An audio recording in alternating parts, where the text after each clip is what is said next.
Welcome to the Marble Sports Worldwide Podcast, where we discuss and analyze your favorite marble sports. From JMR Marble League to I'll Go Do tournaments, we'll make sure you never miss the action. All marble sports, all the time, right here on the MSW Podcast.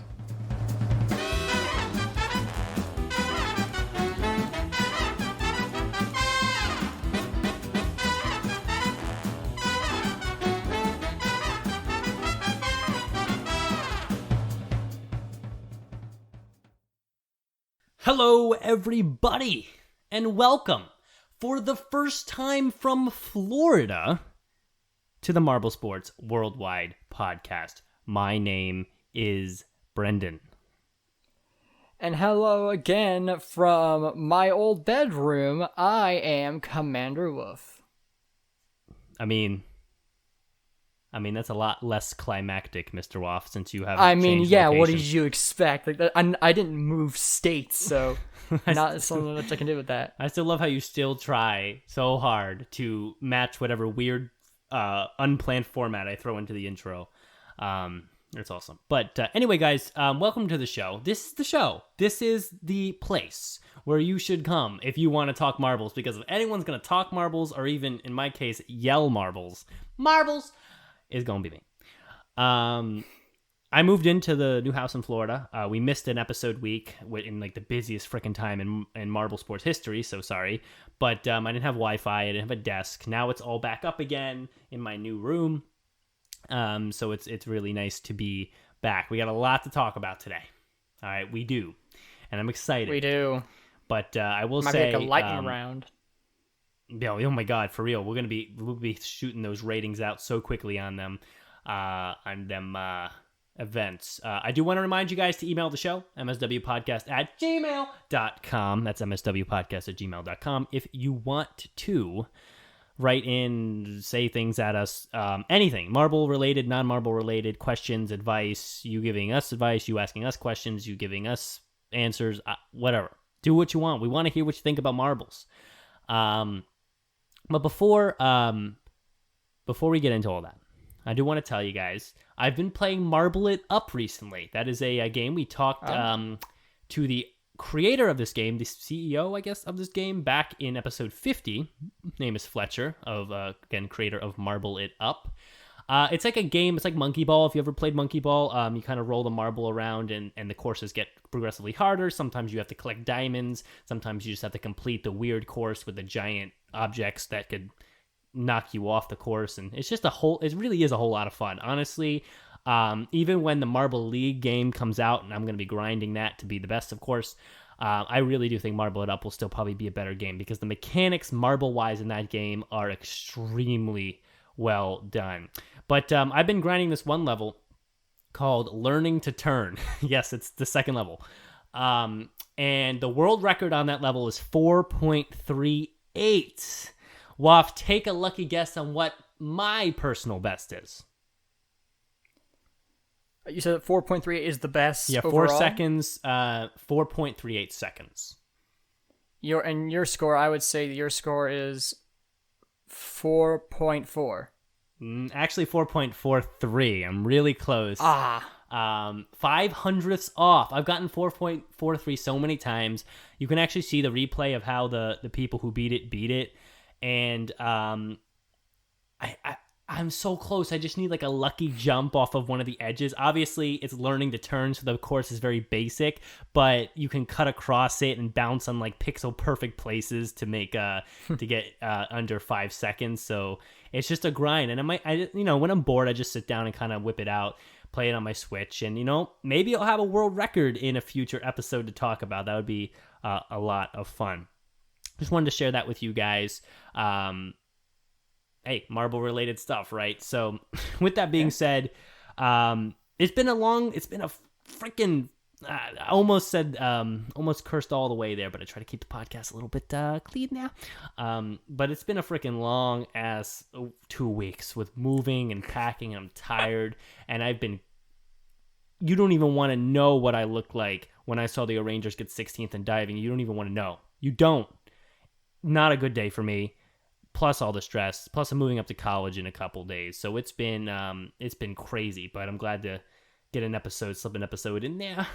But Waff, unless you have anything to say, we should get to Johnny Marble. I mean, I got a bit of stuff, but honestly, it's like, hey, at school too. I'm taking care of the dog, gonna get prepared for my FE exam, all that yada yada yada. We got marbles to talk about. We have too much marbles to talk about, honestly. So let's just get to it. All right. Well, you heard the Waff. You heard the man. Let's go to Johnny Marble in the news.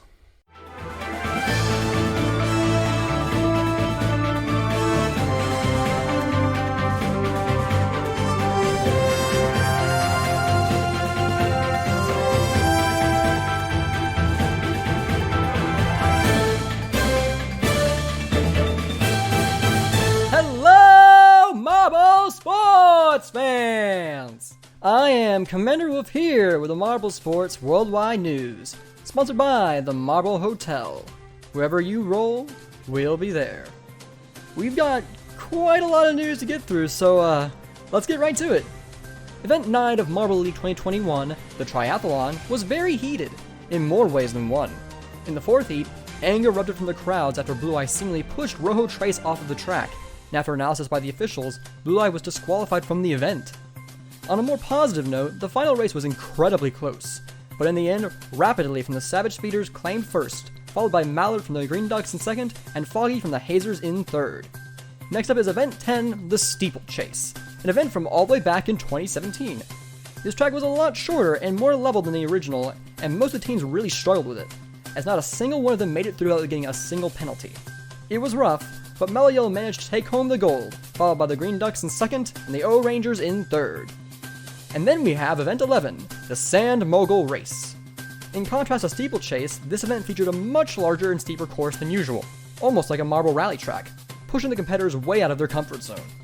After some rough races, Yellow from Mellow Yellow came in first, followed by Go-Go from the Indigo Stars in second, and Bon Bon from the Chocolatiers in third.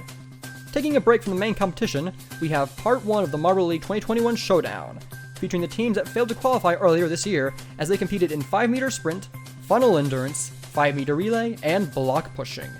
The biggest highlight was easily C from the Oceanics reclaiming the record in 5-meter sprint from Green Eye in the main competition.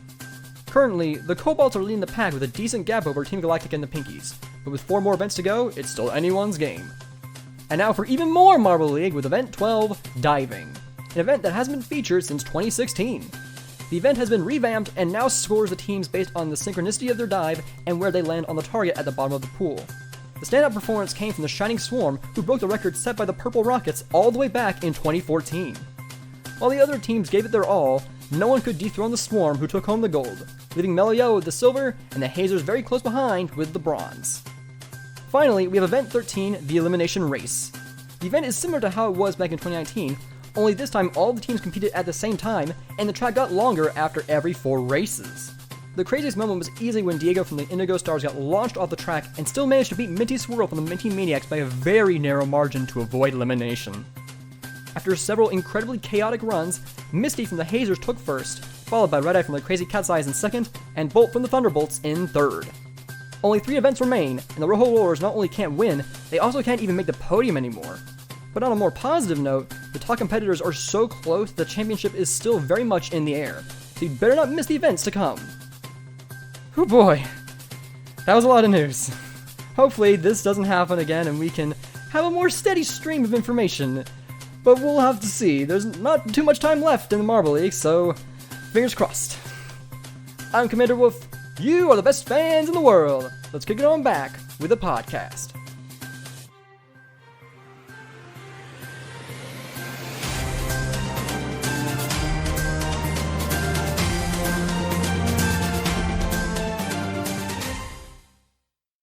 All right, we are back from the news. Thank you, Johnny Marble, for the 109th time for recording the news. Unless, Waff, did you do it again this week? I don't know. I probably am going to be the one doing it again. And it's not really 109 times either. He hasn't been here since the beginning. Waff, I've said this so many times. You're always like, oh, it was not actually 109 times when I say the episode number. I understand that, but I can't do that math. I forget when he came on for the first time, so I'm just going to say 109th. Why is he still out, by the way? You know?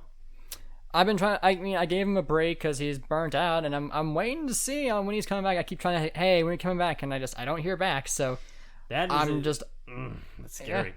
Well, Yeah, it's scary. We'll have to wait on Johnny Marble. I'm sure he'll make his way back, probably just going through a tough moment in He probably his knows life. that the news docket for this one is absolutely stacked, and He's like, like, nope, no, not this one. not this one.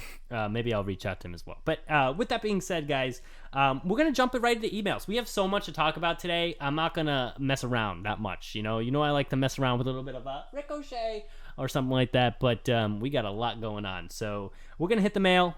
Remember, mswpodcast@gmail.com to email us. Then we're going to hit the events and then hit some showdown. We so much. So mail. And then we have an email all the way back from August 12th, which is around, it's like very close to the last episode that we recorded, 107, not including the collab. So let's see what he has to say. Edu, of course, one of our favorite emailers, writing in. Showdown Special, that's the subject. He says, the extended format with twice the number of events will bring a new life to the tournament. This is the length all participants deserve. Now it's more like a second division.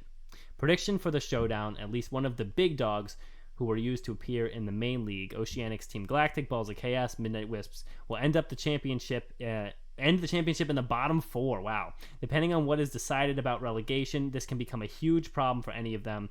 Will we see another fairly large fan base enduring years of bad luck and underwhelming results? He sent this for the collaboration special. Yeah, did you? Did we do Quentin. this? We never tacked this on at the end of the collab, did we? We didn't. No, Yeah, it didn't happen. I It didn't didn't record. remember. I kept telling you, should we record this? It's like, nah, it's fine. Okay, well, we're reading it now. What's up, Adu? Come on, man. Chat. I considered sending clone emails for each one of you, but I chose to avoid confusion. Adu, you're the best, my man. We're reading this now, and now you get your own little moment to hear about what we think about all this. Waf, I think you brought this up to me, so I want you to explain it. There's a weird relegation thing going on this year. Yeah, so they announced that next year in Showdown they're going to add in 4 new teams, some of them returning, and so they aren't going to relegate anybody from Showdown this year, meaning everybody's just going to move on to qualifiers anyways. So it doesn't really matter if the big dogs make it in the bottom 4, they're going to make it anyways.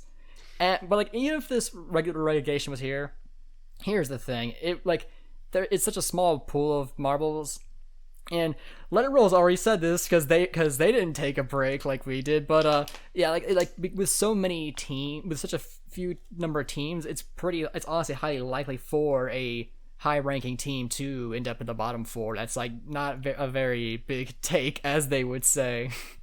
Yeah. I mean, I personally think that, so far it looks like those 4 teams will all actually be in the top 8. Looks like there are a lot of actually worse teams. Snowballs come to mind, unfortunately. Total Sliders are awful. I mean, there aren't. I mean, these are good teams, and they would have probably made it back in even with relegation. But the lack of relegation, while disappointing and kind of takes a competition out of Showdown, we're gonna get 4 new teams. All right, we're gonna get 4 new teams. Now, why they retired the Jawbreakers and the Hornets and then turned around a month later and was like, okay, we're gonna put 4 new teams in is beyond me. Right? But but this is an example. This is another example of Dion not having a consistent vision for the channel. And this is all Dion. There's no way this is not Dion, because there's no way that it is Gel's idea to add 4 new teams right after he retired too, or so people think. That I guess he was the one who made that decision. If you don't know better, but that's all Dion kind of making a decision because he didn't like a certain team, but then it's like, okay, but I want more teams. I want to see 16 and 16. He's back and forth. He's all over the place. I'm excited for 4 new teams. But, let's not forget what happened 2 months earlier. It really was, it really is, it makes no sense. It really does make no sense that we take 2 very, very important teams. Jawbreakers have been here forever. Hornets were a fan-made team that won and actually appeared in Marbula 1, did terrible, but still appeared. Did okay in Marble League. They were there. and they had a fan base. They were the most voted team by fans in 2019. So it's really a shame to see them go. But then like, okay, we're gonna do 4 new teams, in whatever way they're gonna pick those. So I guess exciting, but also very weird. And I don't love it, but I mean, I guess more teams is not necessarily a bad thing. I mean, it's good to kind of round it out and keep the competition high. You know, if we can get 4 more teams in there, I don't know. Yeah, I think that is good to have more in Showdown, and like it is kind of cool, like the idea that maybe the Blue Fastics could make a return. Like that's kind of cool. I think I'm personally not going to like. I have not heard any news about where this decision came from. So while I'm not like Blue it's Fastics. it feels like it would be a Dion thing. I am not going to immediately assume that Dion. I'm always going to give people the benefit of the doubt. Like if there's no evidence that it was Why? Dion, it Why could are really you be still anyone. doing that? Well, I mean, dude, Because Marvel it's Sports the Grid right thing research, to why do. you give It's people the right benefit thing of to the do. doubt? No. It is you do not, you don't just go throwing blame around and assuming someone's doing something wrong all of the time. You got to give people the benefit come of the on. doubt. I mean, Otherwise, you're you're gonna going to be give the benefit of biased the and doubt not to the guy see making the crappy truth. thumbnails right now. I mean, come on. Yeah, sure. That's Dion's fault, but we have evidence that was Dion's decision. We don't have any, as far as I'm aware. There's no evidence that Dion made this decision about the showdown. Maybe it's because I haven't been shown it or no one's told me about it. But like, for right now, as of recording this right now, I have zero evidence to say that it is Dion who did this decision. I mean, live chat saying that it was probably the JMA who opted for this. The JMA does have a lot of people who know Marble Sports history, so I would like to see some effort to bring back the Jawbreakers or Hornets or whatever, but I mean, Dion. I mean, that has to run past Dion first, and Dion will not go for that. I'm telling you, because he's like, oh well, I just retired them or whatever. So I don't know. I think that adding 4 more teams is something where we have to wait. I mean, then it's like a weird. What would it be? So Showdown also has 16 teams, and then they relegate 4 again, and then 12 go. Maybe to the I'm not sure. They might relegate a different number. That adds some extra work to the whole qualifying thing, because then you have 16 teams in Showdown that compete in about, I guess, 8 events. I think 6 is the target, but whatever. And then you're going to have 16 in qualifiers, because you have the 4 auto-qualified, 16 in qualifiers, and only 12 make it? No, wait. Is that right? I mean, it's possibly also might be like redoing the system of how relegation works. Because like a lot of people were complaining about like how it's formatted and stuff. I remember S-Man had a very good like idea of how like relegation should work. Let me try to see if I can find it. Wait, but let me think about this. So so the 12 teams who aren't the top 4 have to re-qualify, and then usually 8. Okay, so usually 20 teams are in the qualifiers because 8 make it from Showdown. But if 12, now you got 24 teams in the qualifiers. That's a busy qualifiers with 24 teams. They'll have to split into 2 groups, but they did do that. But I don't know. It's going to be very weird. I think 2 groups of 12 does have a sense to it, but it's going to get extremely busy, and a lot of teams are going to get lost in the woodwork with 12 and 12 out there. I don't think I'd like that. I think that it should be a little more selective even for the qualifiers. Maybe.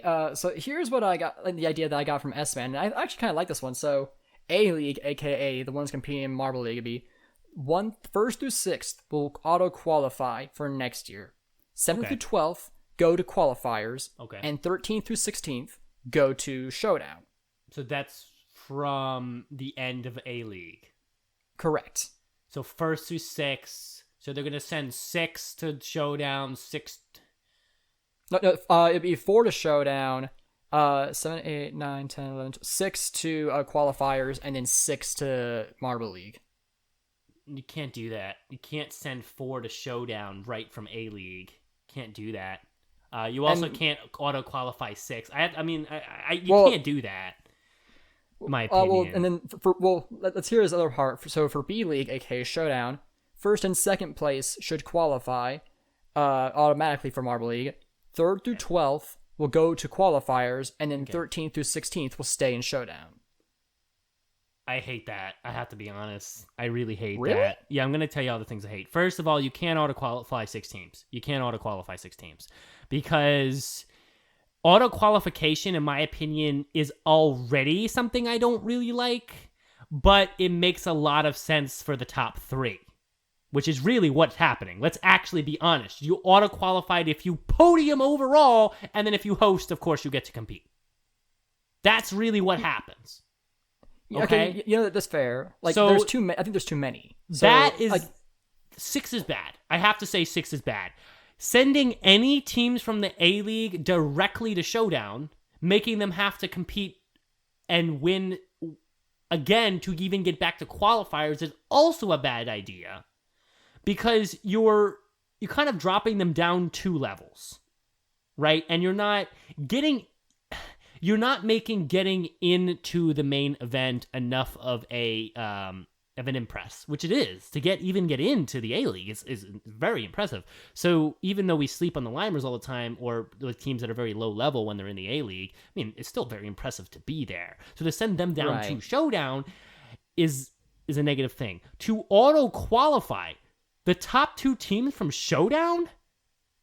Because let's think about what Showdown is. Showdown is all the teams that are worse than the bottom of the A-League. So that's like auto-qualify. You can't do that. You can't auto-qualify 2 teams from Showdown. But one of the problems with Showdown right now is that people they win in Showdown, or they make it through Showdown and great, and now they move into qualifiers. But then they lose in qualifier, and it's like, well, then what was the point? Yeah, it's like, well then you didn't perform where you needed to be. A-League is about finding the best 16 teams on any given year. These are the best 16. And it should be Fort Knox to get there, because you should really weed out the not-so-good teams. And teams should know that they have to really be consistent and really put the effort in the offseason to be a team that can be in the 16. And if you make it to the 16, you should be rewarded by it being a little bit easier to get back there next year.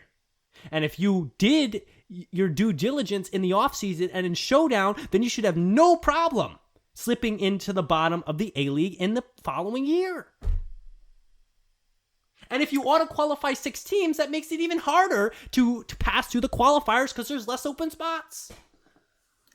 I will agree that 6 is too many, especially since like the host also has to auto-qualify. So I'd say at least reduce it to reduce it either back to 3 or maybe at most 4.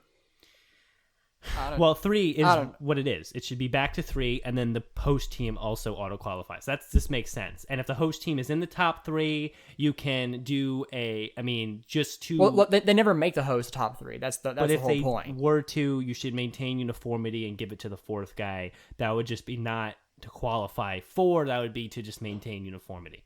But I just... When you change it up too much and you give too much credence, I know, by the way, we've only done 1 email and we got a lot to talk about, but this is the MSW podcast. This is what happens. When you give too much credence to the winner of Showdown, then you're taking away recognition from even low-level A-League teams, which are still very good teams, and that's the problem I have here. That's all I'm saying. I think it's good to be coming up with new ideas that could work, but I just have to respectively disagree with that new opinion on what is it? Standings, relegations, on how I guess the Showdown format should work. Yeah, I couldn't find the word. Well, whatever.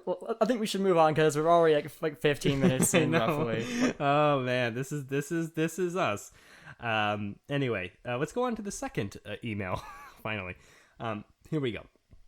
So this one's actually sent by our previous guest. Welcome to the live chat, Electric Angel. This previous guest, Martino from 107, titled "An Extremely Tied ML."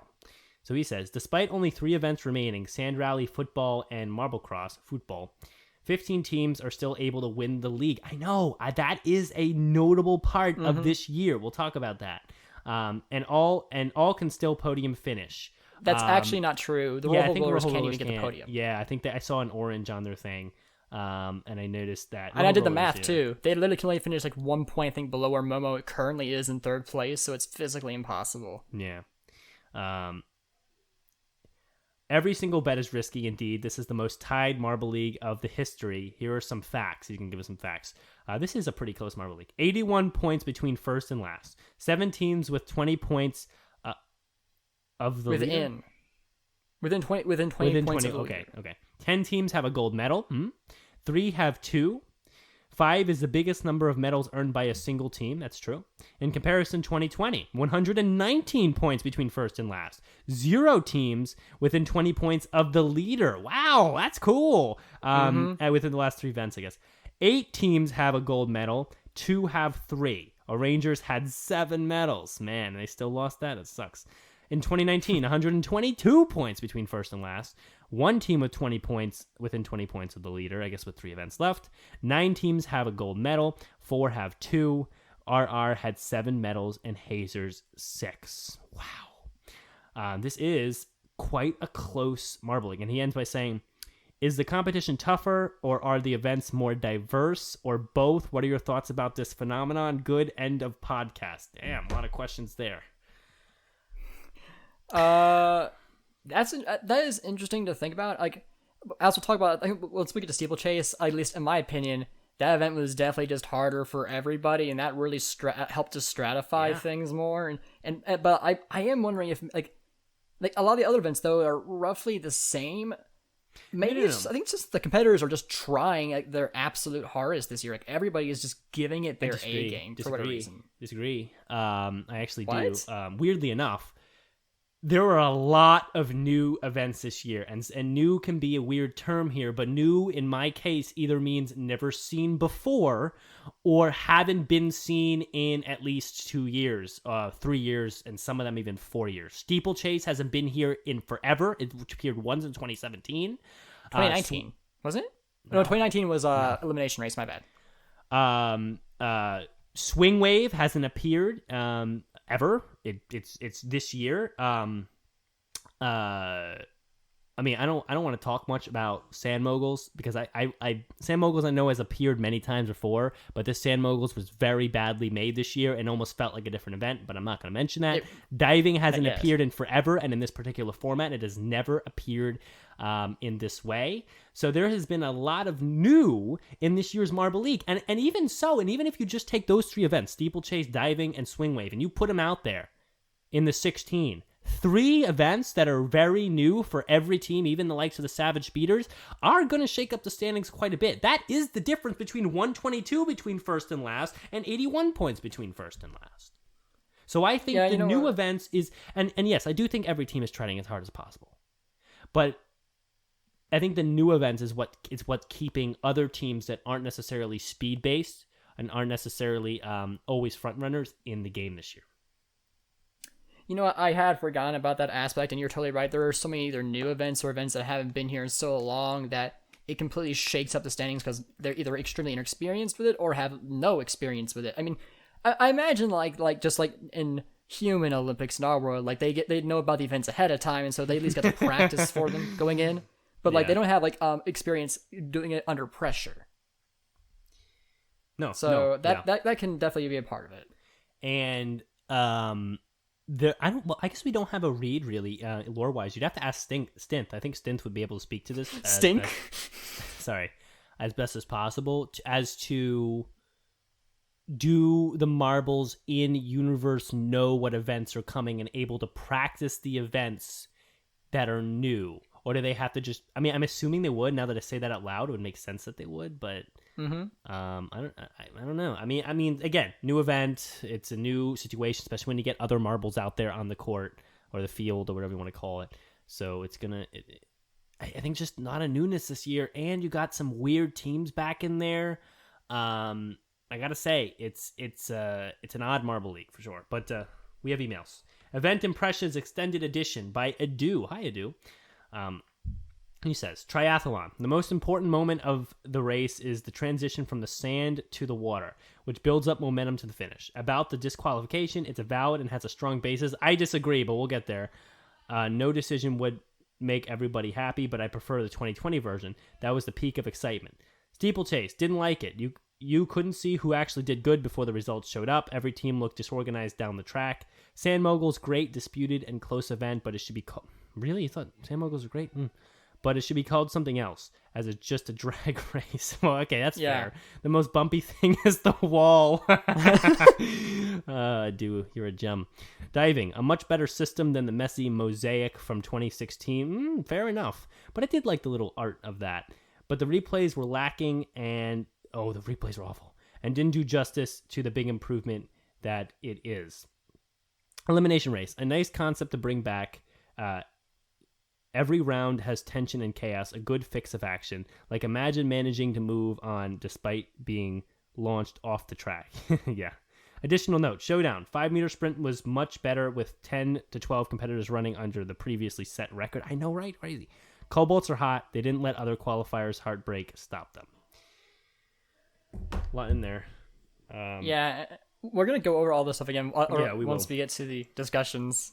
Yeah, that's Dude's opinions. We're gonna be hitting all those events, like bullet speed, in a few minutes. So we're gonna hang on those. But I love your opinions, man. I think you really, really take time to, like me and Waff do, and sit there and really analyze what are we getting from these events, and how do these events really fit into the greater marble sports community and the ML, and do they stand? Do they stand well when compared to the quality of basics like funnel endurance and 5-meter sprint and things like that? And do they fit? And so I really like what you have to say today. Last email for the day, Richard Hinckley writing in, block pushing versus racings. Richard Hinckley says, why are they so worried about each team getting one try in each lane in the block pushing? But in the races, you only get one race in whatever lane you end up to try and advance to the next round.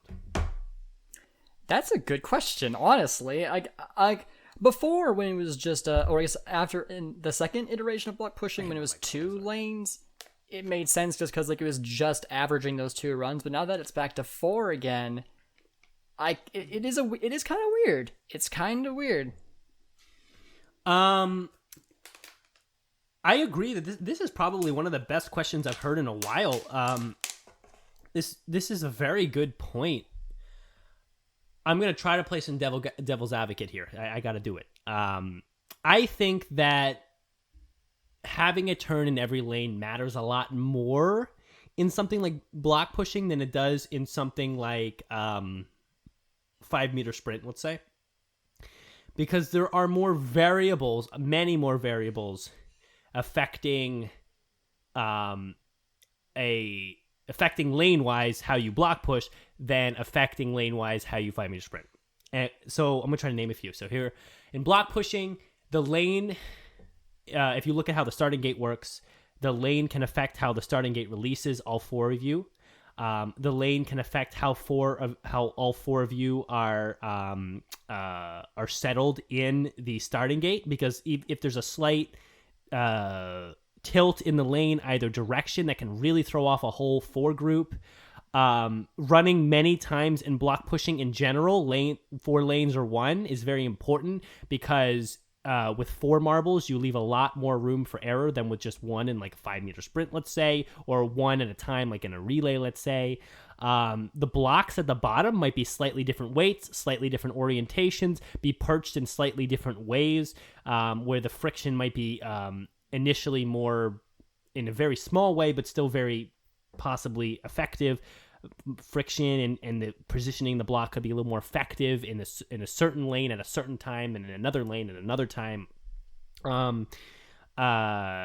So I think with all those possible tiny variable errors, more runs is better in block pushing. And if you're gonna do 4 runs, you might as well do it in the 4 different lanes to really increase fairness. In 5-meter sprint, there's not as many variables. You only have 1 marble usually in the starting. Yeah, you really only have 1 marble in the starting gate, even with relay.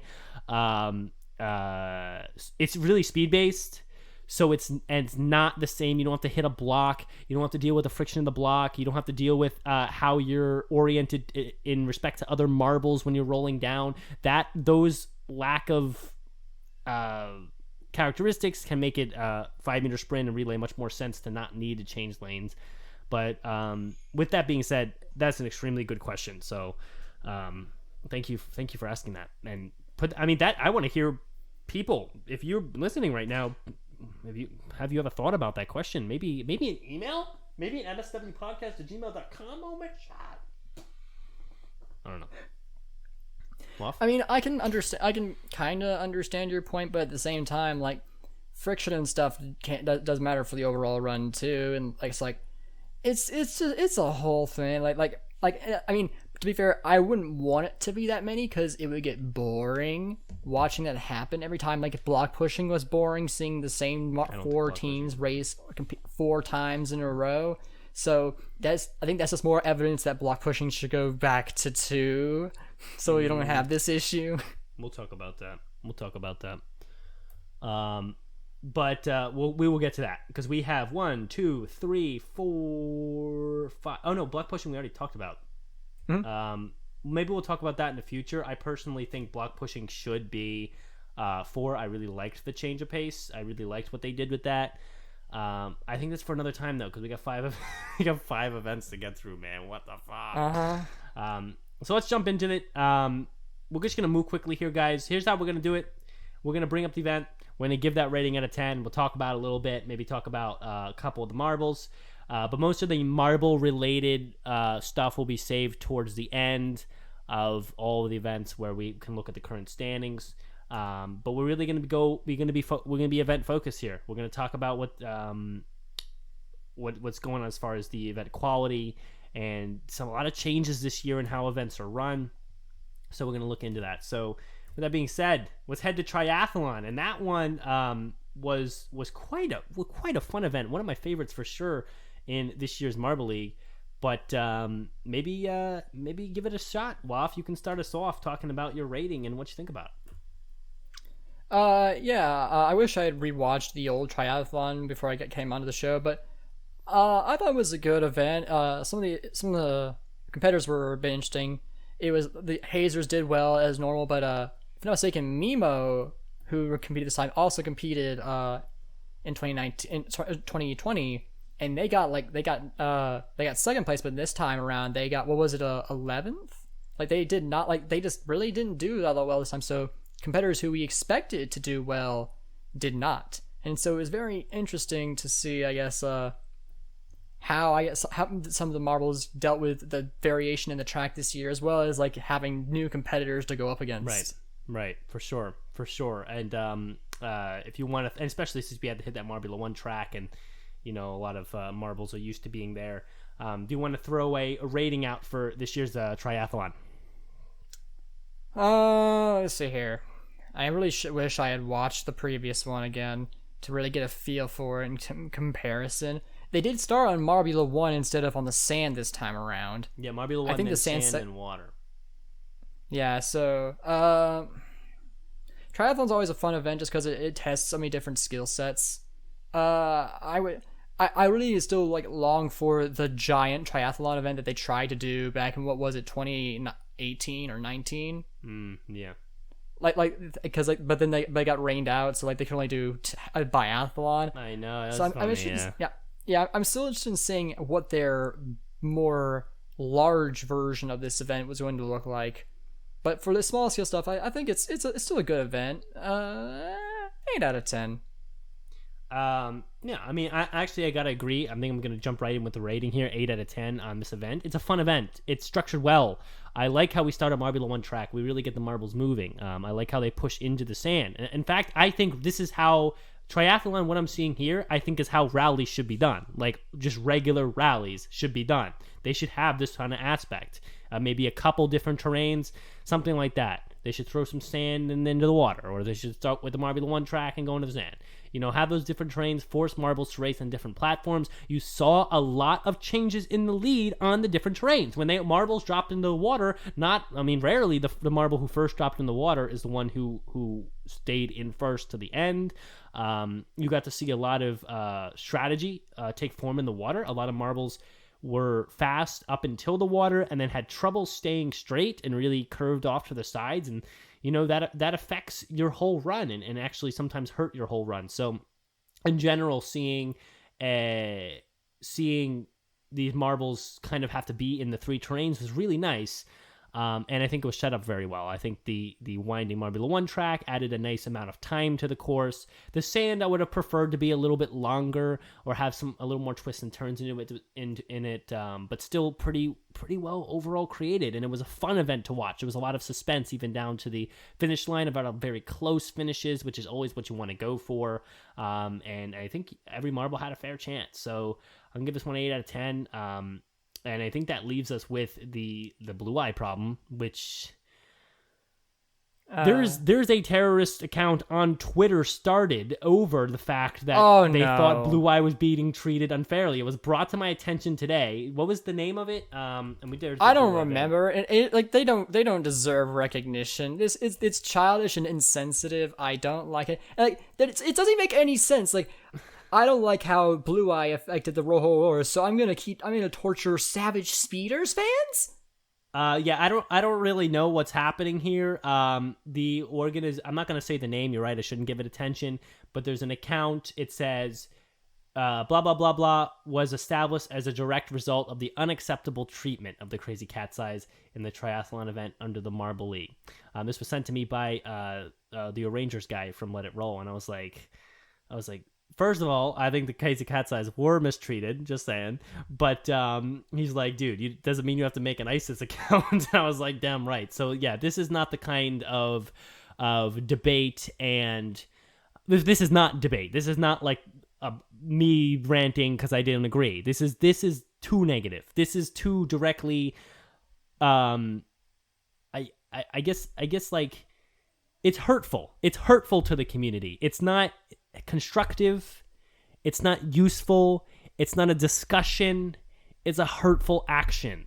So this is not okay in the marble sports community. So I have to say, not a fan, but hey, listen, some people get passionate about them marbles. All I'm saying. I mean, but wow, I have a huge... I was going to say, the name is based off of an actual terrorist group, too, so that's just super insensitive with what's going on right now. So, that's not cool. It's not funny. God. I don't even want to get into what's actually going on in the world right now, but there is some pretty bad leadership in currently at this moment in our country as far as dealing with a specific thing that's going on. But that's all I'm going to say.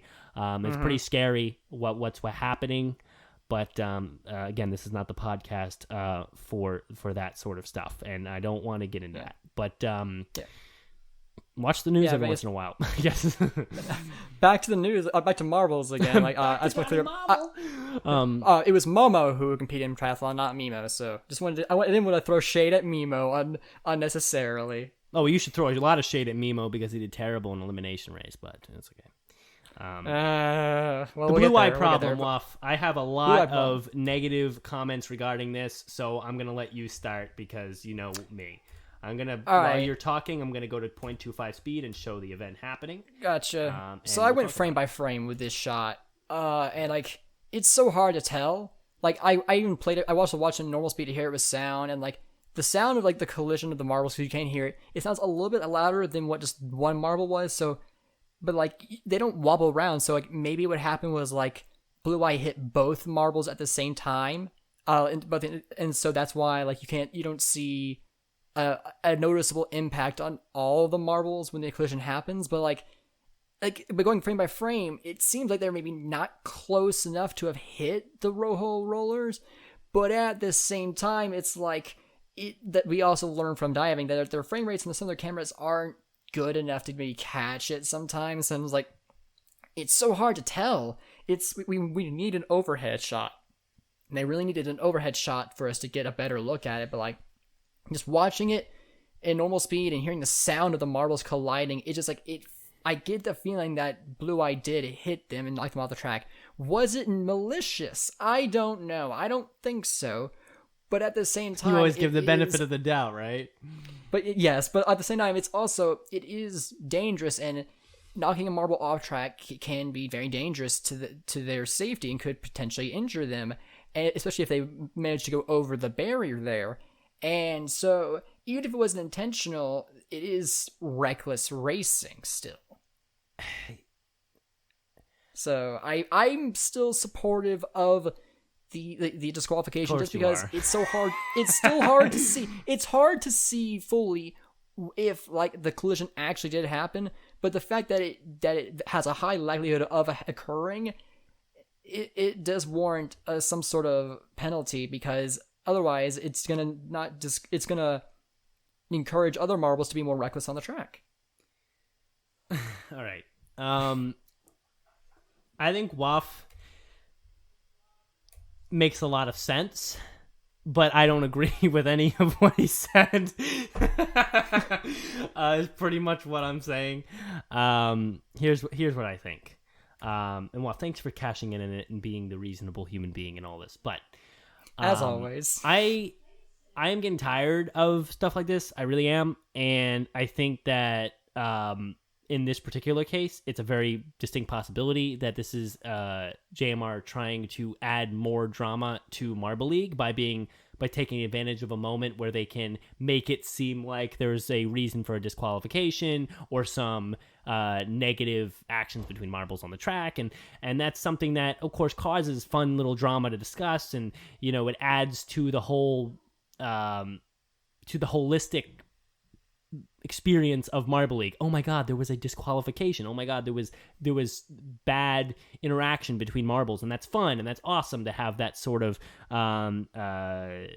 extra little story within the whole larger experience. But I think that's what it is. I think it's a ploy to grab more drama, to add more drama to the story, and I think it's just a bad perspective. It's just a bad perspective, in my opinion. Marbles race. That's what happens. And they are moving at high speeds, and they are going to knock into each other. And if they knocked into each other in the center of the track and no marbles went out, nothing would be said. How many collisions happened between marbles on the track? Too many to count.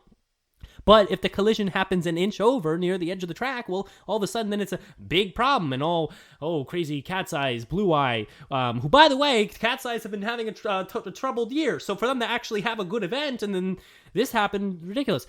But, it was malicious and trying to knock Rojo Rollers off. I mean, at least provide some sort of reasoning to that, instead of just saying, it's because we think that that's the best call. I mean, when you actually slow down the video, like I just played back about 4 times here, I was like, okay, maybe there's a visual cue that would, even though I think this is a bullshit thing for drama, maybe there's a visual cue that can defend this. And actually, there's a visual cue that kind of doesn't defend this, because if you watch how Crazy Cat's Eyes enter the sand section, they enter it. And actually, I'll go back here if you're watching the YouTube. Very good, by the way. You get to see me and Waff's beautiful face, except Waff's camera isn't working. But here we'll go back here to the entrance to the sand. You'll see them enter from the Marble 1 track. Of course, I think that's Mellow Yellow there out in front. Good job, Mellow Yellow. Rojo Rollers, Blue Eye enter together. Blue Eye hits off that first chicane, I guess, kind of sticking out, and hits off of that and loses control, and so goes right into the second one, hits off that second one, comes right back here to the third one, and then is directed very sensibly towards the fourth one, because he's been in that zigzag, because he lost control heading into the sand section. He goes exactly where he would have been expected to go based on his bad entrance to the sand. Rojo Rollers happens to have maneuvered there as well, and the collision occurs. What it shows me is that it is a very huge accident. Well, Crazy Cat's Eyes, not the best way to enter the sand section, unfortunately for him. It still was very clearly not malicious, or at least there's nothing to point to that. If you want to make a case for it, it doesn't look like by the entrance it would be malicious.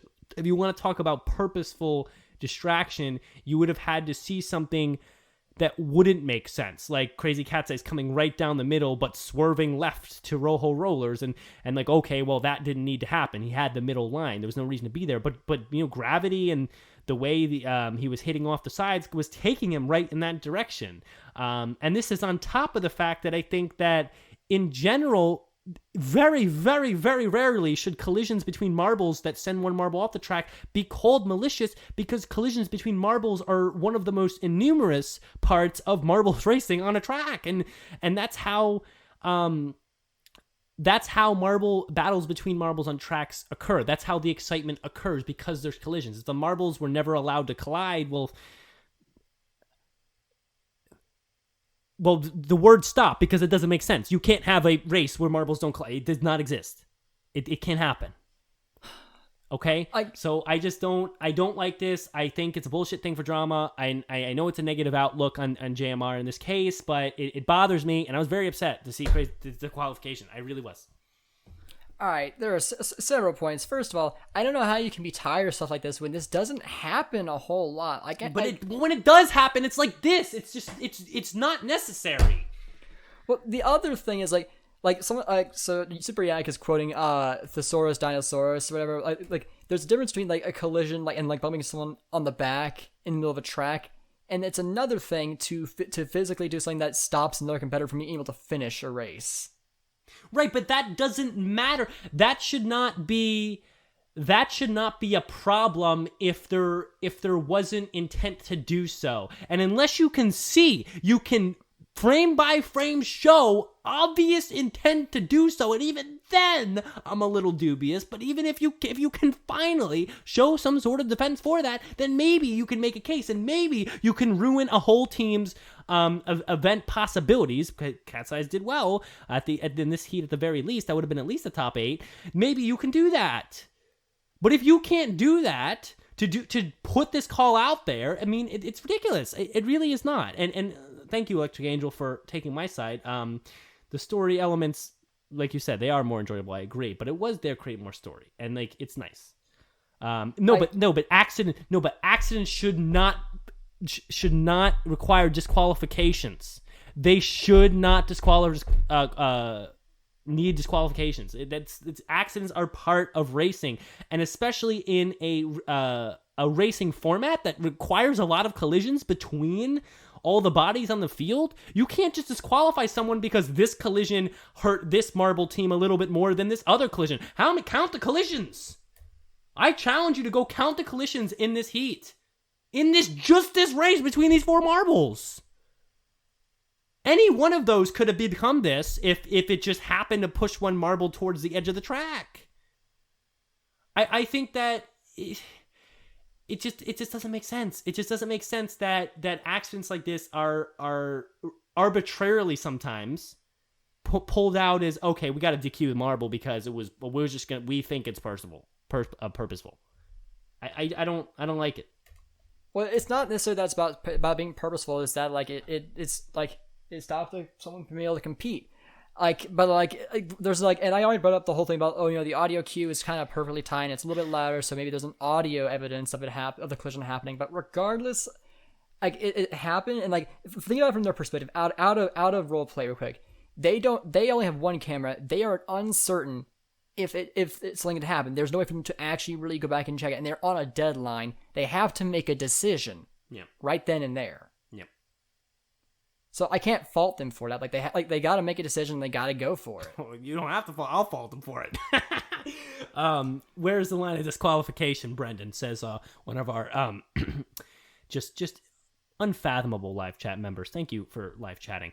But I mean, you're not gonna like my answer, but my personal answer, maybe I'm an old-fashioned marble sportser, but I personally think when it comes to racing, I little to never see a reason for disqualification for collisions during a race. I just don't. Every once in a while, I think it can be looked into, and if you can make a very good case where odd and not expected momentum occurs from one marble to hit another marble, and you can maybe talk about it. All right? If somehow a marble supernaturally diverted to a different direction and hit a marble, you can talk about it, and you can use that supernatural unexpected occurrence as a reason to disqualify a marble. But honestly, there's a lot of reasons for disqualification in other places, but when it comes to straight racing, my line is very, very far away. Very far away. I don't know.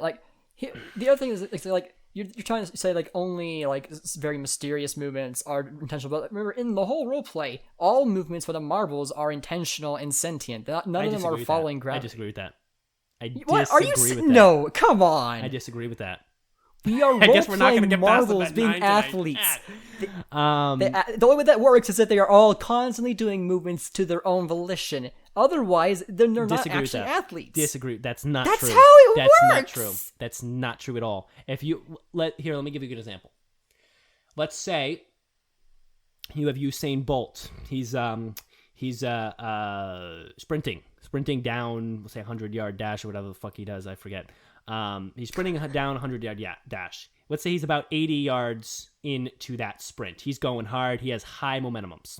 And then some idiot from the crowd, probably either Waf or anybody from the Let It Roll podcast, steps onto the track in Usain Bolt's lane. And he's sprinting hard at that point. He's putting all of his effort into that sprint, and he has control. He's sprinting hard. But if somebody steps into his lane, you think he's going to be able to stop on a dime to make sure he doesn't run into that person? All right, no, Brennan, that's a completely different example because that's an outside interferer who's not part of the competition. Yeah, but but that's the same way. But it's the same idea. Marbles can't easily redirect their motion, even if we see them as athletes in the role play, as they're going as fast as they can. Especially when you look at Crazy Cat's Eye's entrance into the sand section, where he didn't have a lot of control to begin with because he hit into the chicanes and he was bouncing back and forth. He wasn't in a position to be able to easily control his momentum. And then Rojo Rollers just finds a way to jut right in front of him. Well, he's not going to be able to stop that. Well, by your logic still, then I mean, the Rojo Rollers also couldn't control their movement because they were also just following the path that they were supposed to. Right, so that's how the race ends! And so it's fine! So the Rojo Rollers are unlucky, and they suck, and they're losing anyway. But they're bad. And they lose. And that is what it is. And we move on, and we're like, oh, well, that sucks for the Rojo Rollers, but, it's just good old racing out there. Marbles just trying to do their best. I mean, that's really what it needs to be. Okay, I think we talked this point to death. I think it's clear we're not going to convince each other, and we have so many more events to talk about. So let's move on to the next one. Oh, this will be a fun one to revisit someday. This will be a very, very fun one. But yeah, let's move on to the next event. I'm glad we dove into that one because that was probably a big one. Definitely want to. We should get a clip of that. Throw that around somewhere. I think this is a good one to throw both sides out to people. Let's try to bang through a few of these. The next real big thing would probably be the diving disaster. So let's bang through Steeplechase and Sand Moguls real quick. We'll just do like one minute each person here. Steeplechase. I'm gonna go first. I'm gonna throw out a rating. I think Steeplechase is just objectively an event. I think it's cool that it's a different idea. Marbles have to kind of fall. It's not like hurdles because marbles don't curve up. They don't curve up towards the sky and then fall down. They just kind of fall, and they just have to be going fast enough to fall far enough to miss the beams. That's really how it works because the beams are set lower or at the same level near the lip, and if you're going fast enough, you'll fall at the same rate, of course, but you'll fall farther out, so you'll miss the thing. You won't hit over the beam. So it's, as a team, you need to come out, you need to avoid each other, you need to come into a nice form where you're all rolling fast and not hitting over bars, and at least 3 of your marbles need to stay fast. It's a good event, it really is, but it's kind of, for me, it was too much to see. It was an extra speed event because this is speed based, of course, and we had a ton of speed events. We had relay, we had hurdles, we had 5-meter sprint, we have sand moguls, we have sand rally, we have triathlon, we have marble marathon. We have a lot, and we don't need another speed event. And so they should have either taken out sand moguls or steeplechase and replaced it with long jump or high jump, because those are classics, and I don't know why they weren't in there. But other than that, it's a fine event. I'm going to throw a 7 out of 10 out of it because it was okay to watch. I don't think it was that bad as far as watching the marbles compete. I think marbles hadn't raced in this while, and so a lot of them came out a little bit confused because it was kind of hard. And to organize yourself on a very bumpy course like that, to be very fast and be able to miss all the bars is it's a tall order. It's a tall order for an event that is not very regular to the Marble League, and you can see as if you're watching what I'm watching right now, the start of the course starts very bumpy. That makes it even harder. So you can kind of see them jumping a little bit there. Yeah. They put a little ramp to help him jump.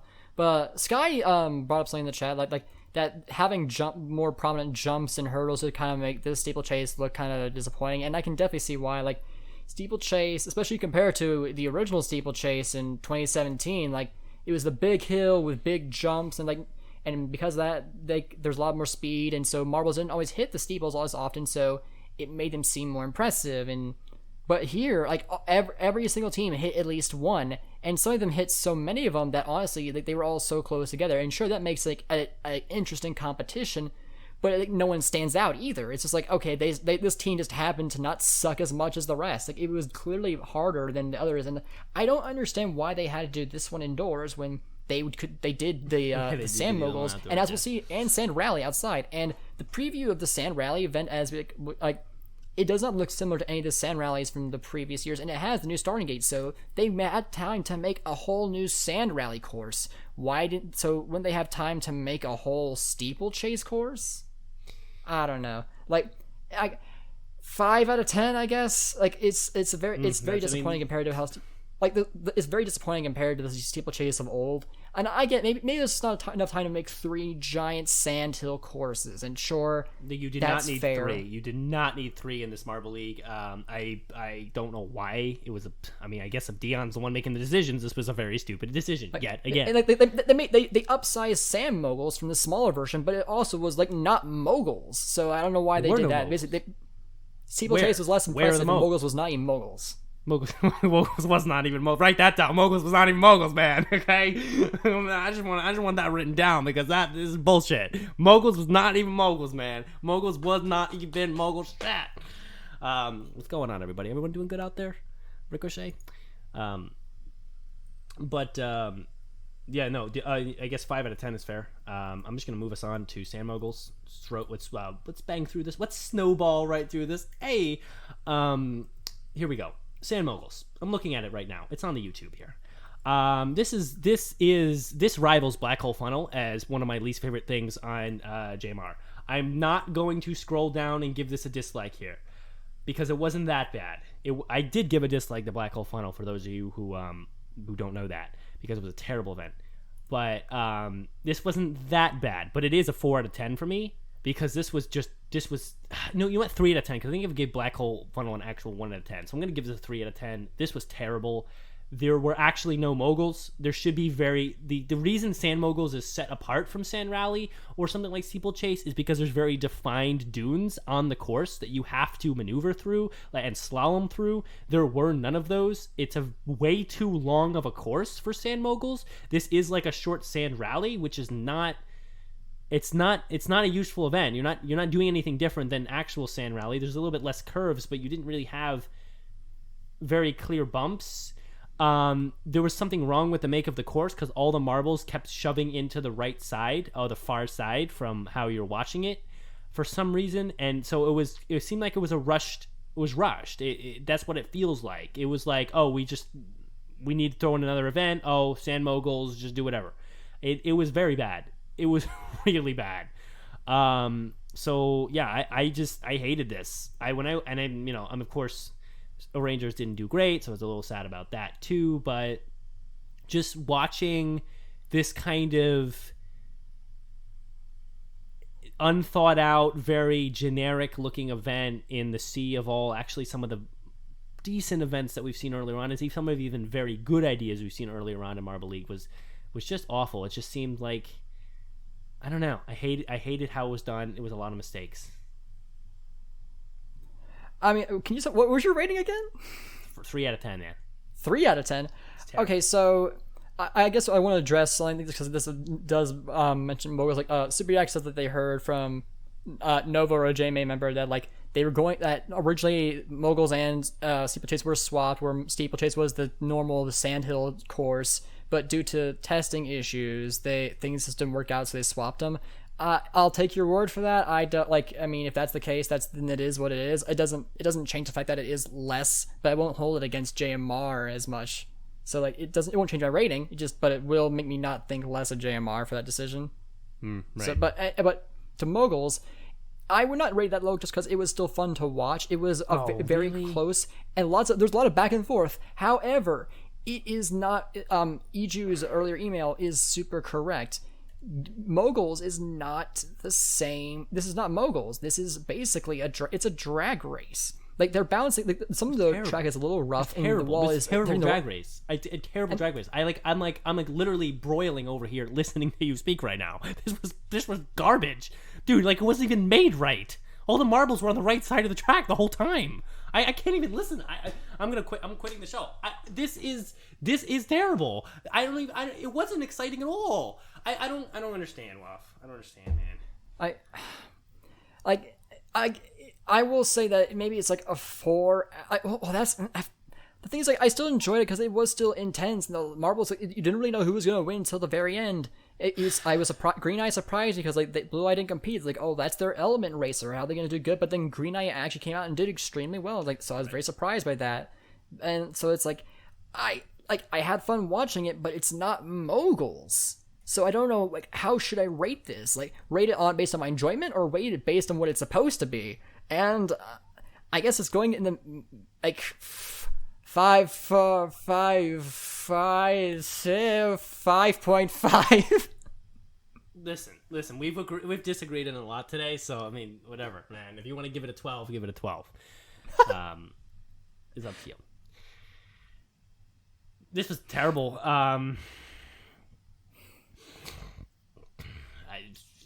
I don't have any more. I don't have anything more to say about this. I don't have any. So let's move on. Well, I guess we're not really jumping to anything much better, but we got diving. We got diving to talk about, which is a little bit more, at least complex than Sand Moguls. But I'll let you start on diving, Luff. Yeah. So I do want to start off that like. The thing is, like, when we say that we have event ratings, we really mean, like, the episode, and the reason why I make that distinction here is because for this event, the event itself is not bad. What was bad about it was how it was edited, and just the hardware of the cameras itself. And the reason why I make that distinction is because I don't know if they want their name to be said, so I won't say, but the person who came up with this idea is someone who is definitely well respected in the community, and put a lot of effort into creating the design and structure of this event. And I watched 2016 and this to back to compare.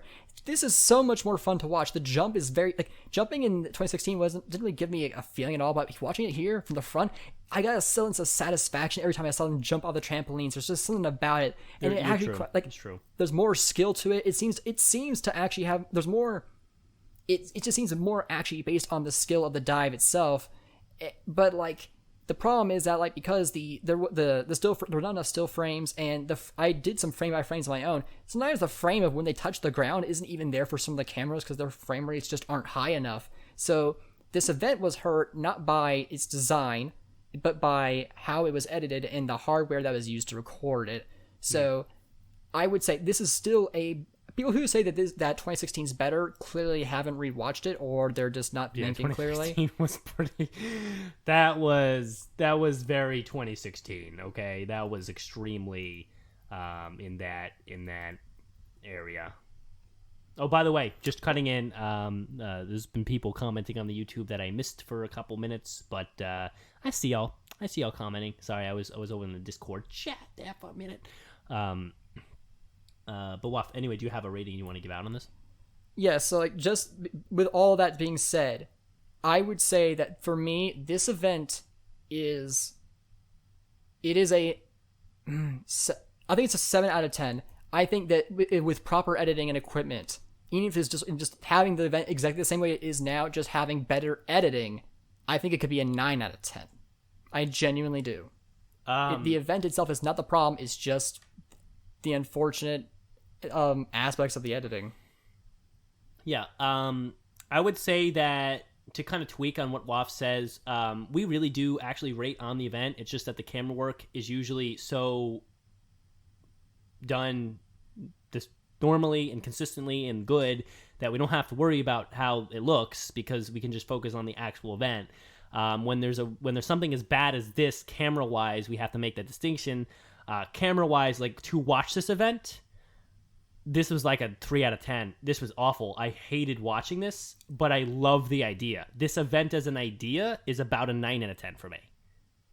So you can see how important good camera work is in marble sports. This is a 3 out of 10 on paper. This is getting close to the thumbs down. This is getting close to the black hole funnel on pixel. Sorry, I think that's too harsh. This is a 9 out of 10 as for what actually is happening on the screen. Like what the ideation is actually going on is a 9 out of 10. What needs to happen here, and this is where you got to really turn on the engineering mind here when it comes to marble sports.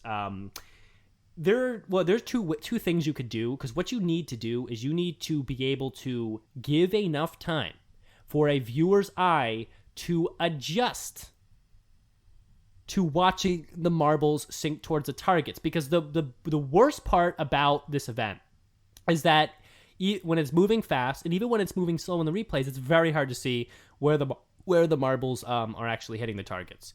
And not being able to see that, you don't get that pleasurable rush in your brain where you get to see the marbles hit those red dots or hit on the yellow and things like that. And that's where the pleasure comes from watching this event, seeing the marbles very directly and clearly hit places on the target or miss. Oh, Rangers. Wow. How do you miss the white? How do you miss the white? I'm going to hold off on yelling at them tonight because we're running low on time. Yeah, that's why. But oh my god, man. I'm 3 more events to see if my pick comes out well, but not looking good. But I mean, other aspects, I guess the record thing says, okay, so we've been going through the retrospectives. Unfortunately, we can't do another one tonight because of how much we're doing, but like, are the purple rockets something that was brought up in the retrospectives later? And like, why 2014? Like, again, I hate that they're doing that. I've talked about that. I hate that unless they're talking about it not being Marble League, a completely different. No, I think it was a different tournament. It wasn't a Marble League in 2014. It was a different tournament. Sky did confirm that apparently the purple rockets are in the retrospective, so at least they're including more of the lore teams. I appreciate that, but like, why 2014 and why was a random record assigned to this event? Because there was no previous record. I guess I just wanted to get something going, or maybe the record was set by one of the test teams that were off screen, and they decided to randomly assign it to a team. But why 2014? I don't know. It just seems weird. Like they were finally doing like the pupils for a record in one of the other events, so I don't know why they did that. Here. Yeah, I don't know why they did that. That was really weird. I personally don't like that, but maybe it was something in the lore and someone brought that up, and I don't know. Maybe we'll find out about that. I don't know about that. Apparently, it's part of the Stardust Classic where the flares and Galactic come from. All right, I mean Rocket makes sense. I appreciate records and record breaking because it adds the intensity. I just don't know. Like that just kind of caught me off guard. It's like, okay, that's just kind of an arbitrary thing that I didn't know existed. All right. So let me talk quickly about what you can do to fix this event because I was there and then Waff wanted to talk. First of all, the camera needs to be in the water. All right, the camera needs to be in the water because if the camera's in the water, then the shaking of the surface of the water after the marbles enter will evidently not affect the camera because it's in the water. So whatever you need to do, make the tank bigger so you can get the right angle, make the tank taller, it needs to be in the water.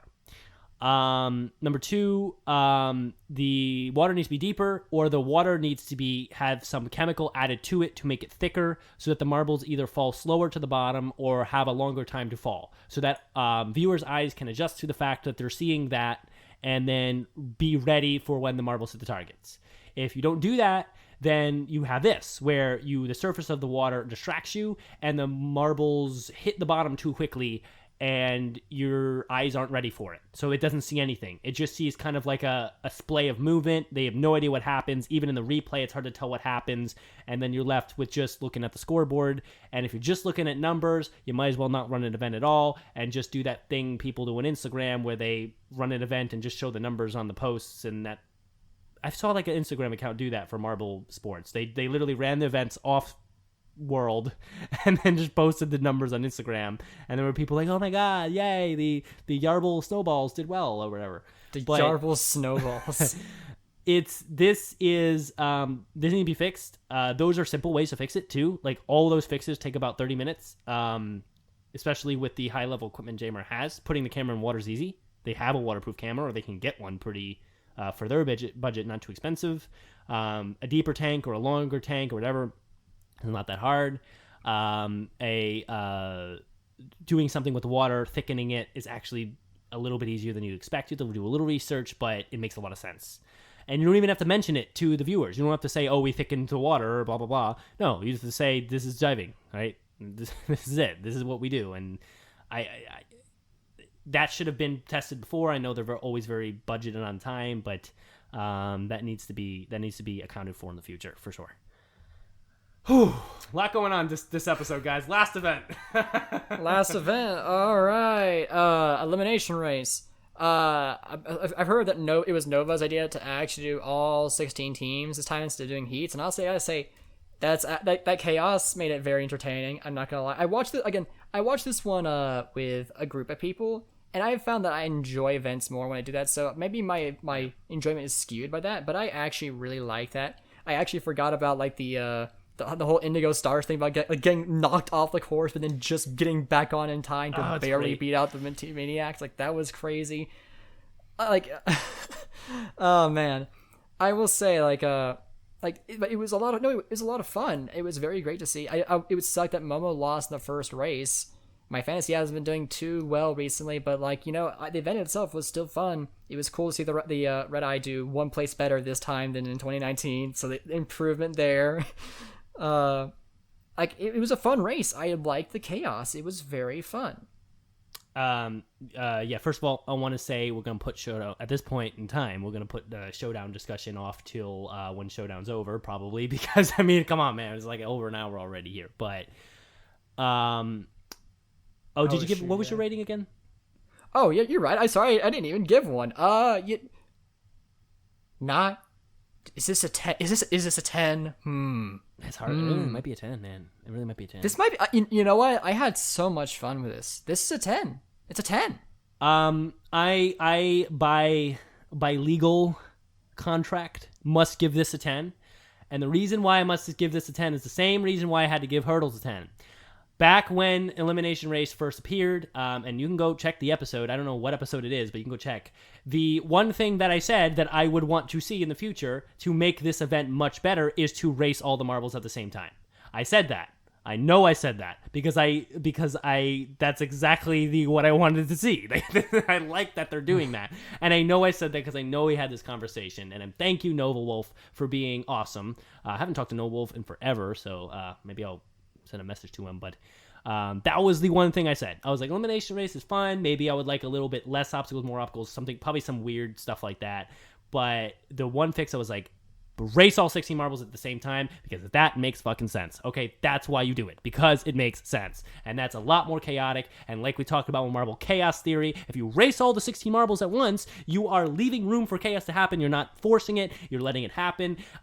You're making Elimination Race make a lot more sense, because then you have to actually just not be the last marble 16 times, which makes sense with the purpose of the event. You're doing pretty much everything right with that. So I by weird legal contract, because of my previous words, have to give this a 10 out of 10 for that fix. It was really fun to watch. If I didn't say that in the past, I would have given it a 9 out of 10 at least.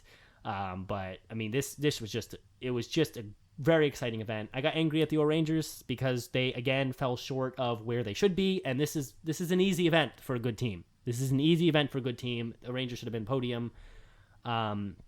And they fell short, but I mean, this was a good kind of bounce back from the atrocities, which were Sam Moguls and diving. Apparently, according to our live chat, the event track got longer as the rounds progressed. I didn't even notice that.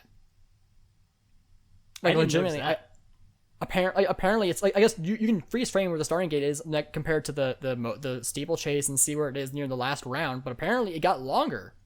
Oh, Electric Angel, every 4 rounds, it got longer. Oh, they told. Apparently, they said it. And I was in a live watch party skip to with the Discord end, chat and they're on. both I didn't hear understand. any of the I barely heard any of the discussion, or I guess points from Greg. Wait, so I have to see what the starting gate is. Let me see what the starting gate is. Okay, that does here. look longer. I need to rewatch this event and hear Greg's commentary. Okay, here and then. Oh, that's the final round. Final round. Let's see where it is. Come on, YouTube, be fast. I don't want to see the replays. Don't care. Well, I do care, but not right now. Wait, the cat side. Oh, wow. Ooh, it's very noticeably longer. I didn't even notice that. Yeah, okay. It was like a foot. This is what. So there are drawbacks doing a watch party. One, I have more fun, but two, I miss Greg's commentary and miss things. I forgot about the Indigo Stars thing until after I saw someone post in the channel. Like, oh yeah, the Indigo Stars got knocked off track. I forgot about that. Well, I mean, live chat speeders don't have to worry because they're actually doing well overall. Rangers are in 12th overall right now, and speeders are very likely to do well in the next. They're a sure thing for Sand Rally and Marble Marathon. So, I mean, I don't know. I'm much more worried about the Rangers than I am about the speeders. Is what I'm trying to say, but you know, I guess fair point is what I'm saying. But I mean, the fact that they're extending the race as it goes on, I mean, that's all the more reason that this should be a 10. That was a very well thought out event with a lot of dynamic movement. To watch parties, I hate watch parties and I don't do them. And I love watch parties, but I don't do them. I love them because I love talking with the people about marble sports. I love y'all. I love all of y'all all the time because marbles. I hate not hearing the commentary. I hate hearing everybody else's voice when Greg is talking. I hate not being able to focus on my own and really enjoy JMR as it is. So I can't do watch parties, even though I really enjoy the aspect of the discussion during watch parties. So probably if I do a watch party, I would just join at the end of the video. But I mean, yeah. I mean, man, dude, the part of the experience is the commentary. Actually, the reason most people are here still is because the commentary was added. So not having that is just, you got to be able to hear that, man. Yeah.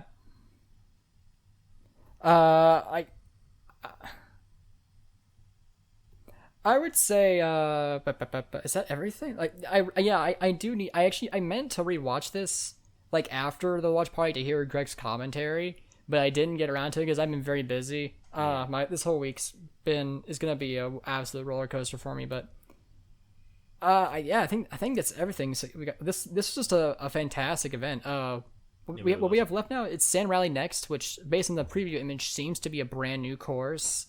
Then we have football, which will be basically the same format as hockey, and then it'll end with Marble Cross, which apparently is either sand or dirt marathon, basically, which might have the elevator. I'm not sure how that's gonna work, but that sounds cool to me. It's probably gonna be a mashup of all the shit. If it's just the Marbula 1 track, it's gonna again get a bad rating for me because Sand Rally should be the way Marble Leagues are ended. So I'm gonna hate that for the rest of time. Because they won't end Marble League with Sand Rally anymore. But that is a rant for next episode or 2 episodes from now, probably. So just hold on that. We will spend 15 minutes I will spend 15 minutes yelling about that. But I want to talk about final standings before we get out of here. I know this was a very fast-paced episode. There was too much. I'm sorry, guys. Missed the episodes. But we will slowly catch up on all this. Standings. I mean, Team Momo dropping. It's not good to see that, but I mean, they're still in third place, though. But I'm not confident that they're going to win at this point. I wasn't really anyway, but I really think, I mean, Mellow Yellow has been very consistent. They have 2 golds and 2 silvers, and in the past 5 events, they've been very consistent. So, and as a racing team, Mellow Yellow is kind of tough as a racing team, but, I mean, the racers as a racing team are very good. So if you put Raspberry Racers in first place and then give them Sand Rally and Marble Marathon to play with, it's going to be hard for Momo. I would not count out the speeders just because they're in 6th place. We have Sand Rally. We have Marble Marathon. I would not count out the speeders. Okay, please don't. Not marathon, Marble Cross. Whatever you call it. You're right. It is not. It's different. But you have 2 racing events. Do not count out the speeders. Rangers, obviously, in my fantasy team, so I'm very sad. So they're struggling right now, but man, it would be quite a comeback. But they aren't as far from first as you think, because like was said to us in an email today, it's really close overall this year. We have a very close Marble League. We don't have a very clear front runner. We don't have a front runner. Mm-hmm. We don't have a front runner. If you want to name a front runner, then the whole top 5 is a front runner, and they're not even that space from the bottom 5. It doesn't. Everyone's a front runner that's 12 and up. The Rangers, 2 Raspberry Racers are a front runner right now. If you actually want to talk that, because they're all within the gold of each other. I mean, within a gold and a few points of each other. Like, really, that's what they are, at least. So it's very close, and it's not going to be decided until the last events. But for teams below 8th, they must perform. They must perform in Sand Rally if they want to give themselves a valid chance of being in the top at the end. Honestly, based on, besides Raspberry Racers, who, if I had to put money, I don't know if they're going to win, but I think they have a very good chance of winning at this point. There's a lot of teams I can't even see winning. I can't see the Hazers, Momo, Mellow Yellow. They're all right there, but they have to perform. They can't sleep right now. Whew. Yeah. The other thing to bring up is thanks to Elimination Race, Thunderbolts now have a medal, and it's now tied again with 2019, which ended with 15 of the 16 teams having medals. Team Maniacs is the last team to get a medal. If they get a medal, they will set history and have where every single team has gotten a medal by the end of the season. In that case, I actually am going to be rooting for the Mini Maniacs for the first time ever in... oh, right! And I still hate them, so don't get excited. I still hate that team. I hate that team die. But I want to see a record made in Marble League history because that makes me happy. So, Mini Maniacs, please. I literally don't like you, but do good, is what I'm saying. Do good one time. You have 3 events to be good. Maybe I'll hate you a little less if you can set this collective record. Someone's saying that apparently 2016 it happened, but it's debatable. How is it debatable if all the teams got medals or not? Isn't that not just a fact? No, but they had 12 teams, so technically not the same. Not as hard. Just 16, whatever. I guess that's true. Yeah. Well, and then he says also because snowballs were given wait, hold on. consolation. There was 16. There were 16 teams. No, there's 12 events. Sorry, 12 events. 12 events. Oh, that actually makes it harder then. Oh, yeah, it makes it harder, Brendan. What are you talking about? No, okay, never mind. Sorry. No, wait, there were 16 teams? I thought there were 12 teams.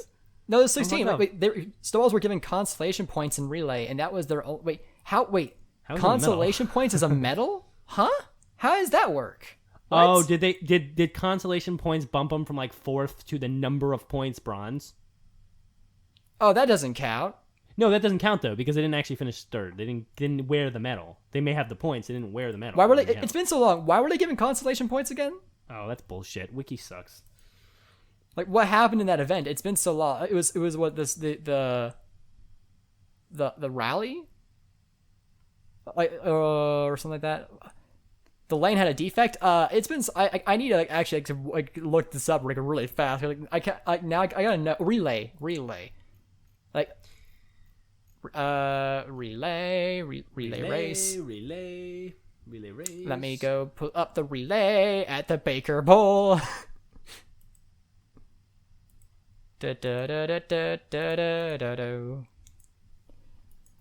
Yalla. 2016 relay. What heat was it? I need to just help me to speed through this, people. Finals. I don't know what's going on, man. I'm just gonna let. Oh, I'm remembering this. Oh, wow. This was relay. What a long. This is a deep cut, dude. This is so long ago. Yeah, I remember this. The swarm went off, and they hit the first transition block, but sorry, the snowballs hit the block, but then they didn't go. But like, did the block even move? It's been so long. Just gonna let off. We're late in the show. We'll just stream a. I know we're late. This is just kind of how it is. Yeah. I fail to see how this was a track defect. The block moved was in the same place as the others. Sometimes JMR is just like, hey, is gonna be a defect, right? And it moved the same distance as the others, and the snowball moved away from its position. It just didn't get enough momentum. It's the snowball's fault for not putting enough effort into the pass off. It's the snowball's fault. I don't know what to say. I don't know what to tell you, man. Yo, write that one down. Write that idea down for a different episode, so that we can actually look at that in detail when we have a quiet episode where there's nothing going on, which is rare, but it happens. Yeah, the snowballs did not get a medal. That's ridiculous. That event. That's not. That doesn't. I don't count that. All right. Well, with all that being said, listen, guys. The final analysis that we take away from this episode, and if you probably listen to this probably around when you're watching Event 14, but this ages well towards the end of ML, even to the last event. Based on the current standings, if your team is in the top 12, they need to have a medal performance in the next 2 events to be a valid competitor at the end of the Marble League, at the 16th event where things are really going to be decided. They need to have a medal. They need to. So, I don't know what that means for certain teams. For Mellow Yellow, probably good. But they need to have a medal, because that's going to give them enough points to be valid by event 16. If they do 4th place in both events, then that's like an exception. But normally that's very rare for 2 in a row. So they need to have a medal to be very valid for the end. Other than that, it's a complete toss-up. Any team down to 12th, even 13th place, I know by numbers 15th, but let's be honest, 12th is about as low as it could go for very likely scenarios, can win Marble League right now, which makes it really exciting, but also really stressful for a lot of people's fantasy teams. This has been a long episode. Hope you guys enjoyed all the very fast-paced information. Yeah, Ross, you can take us out. And we'll see you guys 2 events from now as we prepare for the final event